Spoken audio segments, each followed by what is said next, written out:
చిన్న ఇంజెక్షన్ ద్వారా మోకాలు మరియు నడుము నొప్పులకు దీర్ఘకాలిక పరిష్కారం. డాక్టర్ ప్రకాష్ గుడిపూడి. సంప్రదించండి. Allied's pain and pain management centre, Hyderabad. 50 మందికి పైగా భారత రత్న ఇచ్చిన సంగతి మనకు తెలుసు. ఎల్కే అద్వానీ గారిని ఎప్పుడో ప్రెసిడెంటో ప్రైమ్ మినిస్టరో చేయాలా, కనీసం ఇప్పుడు భారత రత్న ఇచ్చారు. డిసెంబర్ 23ని పివి నరసింహరావు గారు జయంతి రోజుని నేను పివి రావు గారితో ఇప్పుడే మాట్లాడాను, వాళ్ళ అబ్బాయితో, రూపాలా గారితో మాట్లాడి ఆ రోజే పివి నరసింహరావు గారికి భారతరత్న ఇవ్వాలని డిమాండ్ చేసాం, ఇచ్చారు. అయితే ఇక్కడ చెడ్డ పేరు ఏంటంటే ఒక కులానికే ఒకరిద్దరికే ఇస్తున్నారు.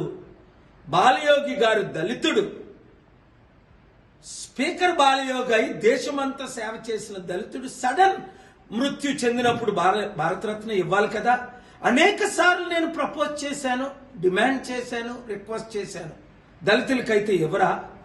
పిఏ సంగమా కంటే షెడ్యూల్ ట్రైబ్లో ఈ దేశంలో గొప్పవారు ఎవరున్నారు?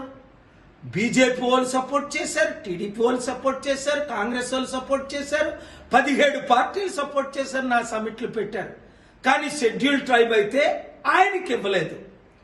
అంతకంటే ముఖ్యం మన తెలుగు రత్న ఎన్టీ రామారావు గారి కంటే గొప్పవారు ఎవరున్నారు? అలాంటి ఎన్టీ రామారావు గారికి అన్ని రంగాల్లో చివరికి పొలిటికల్గా కూడా నెంబర్ 1 అయ్యారు. ఆయన దేశాన్ని వడికించారు, బడుగు బలహీన వర్గాలకి పాటు పడ్డారు. అయితే ఆయన బ్రాహ్మణ్ కాదు, కమ్మ అని భారతరత్న ఇవ్వట్లేదని చెడ్డ పేరు వస్తుంది. కులాలకు మతాలకు అతీతంగా భారతరత్న ఇవ్వాలి. భారత్ రత్న